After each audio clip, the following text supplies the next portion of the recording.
What is the role of Afghanistan in all of this, especially in relation to the Prophet's hadith about the army from Khorasan which will liberate Jerusalem?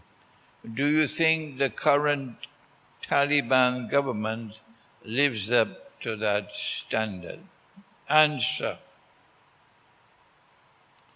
I consider the women of Afghanistan to be the best women that we have in the world of Islam, because they produce sons who fought the British and defeated them, fought the Soviet Union and defeated them, and then fought the Yankees and defeated them.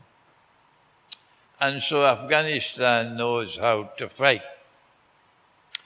And so too the Muslims of the Holy Land of Palestine, they know how to fight. Even if they have no food and no clothing and no shelter, they still know how to fight Israel. But fighting does not require only power.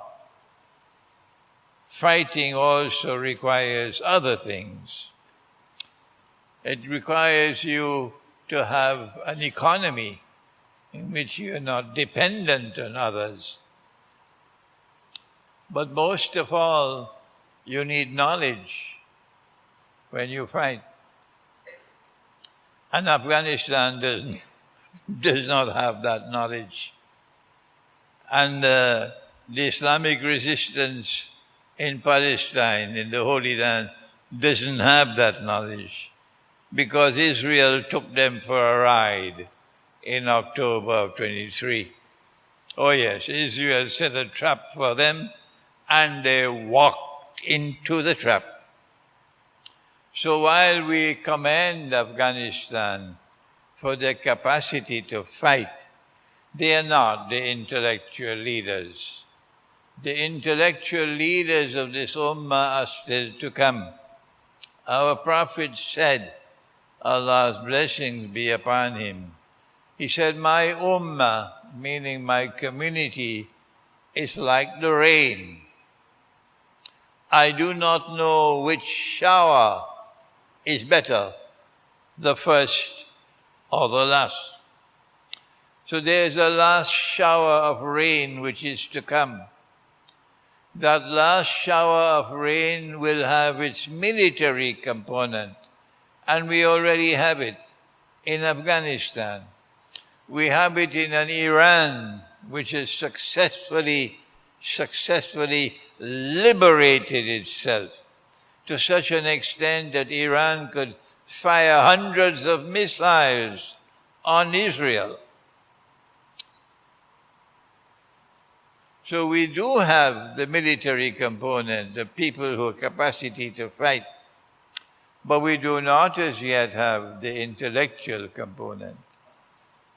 Afghanistan certainly doesn't have that. I could continue with my answer and show you 25 years ago when I was in New York, and there was an Islamic Emirate in Afghanistan, and they had an ambassador in New York, and he was a learned man, a cultured man, a cultivated man, and he and I were friends. And he would send my tapes, the audio tapes, to Kabul, and the answer came from Kabul: we do not agree with Imran Hosein. When I argued that the money that you're using is bogus, it's fraudulent, it's haram, Kabul said, no, we don't agree with you. I said, Afghanistan should not be seeking membership in the United Nations. No, they disagreed with me. No, we have the right to be represented in the United Nations. Just now someone asked about jihad. You can only fight jihad when you have control over territory. And in that territory, Allah's law is supreme. And I ask the question, is there any part of the earth today where Allah's law is supreme? When we begin to fight, we don't have ceasefire. No. If the enemy asks for peace, then we are obliged to reciprocate. Did India ask Pakistan for peace?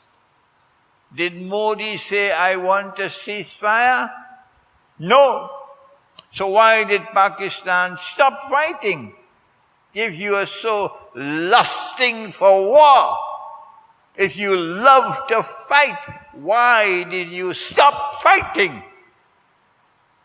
Who should stop you from fighting? The Security Council of the United Nations. Once you are a member of the United Nations organization, you have given your word that Allah's law is no longer supreme. It is the Security Council is supreme. And if the Security Council orders you to stop fighting, you have to stop fighting. Is that Allah's law being supreme? No. Trump was the one who intervened. And Trump saved Pakistan. Trump saved Pakistan because Trump was able to force India to agree to a ceasefire. They should thank Trump for that. But that's not the way we fight.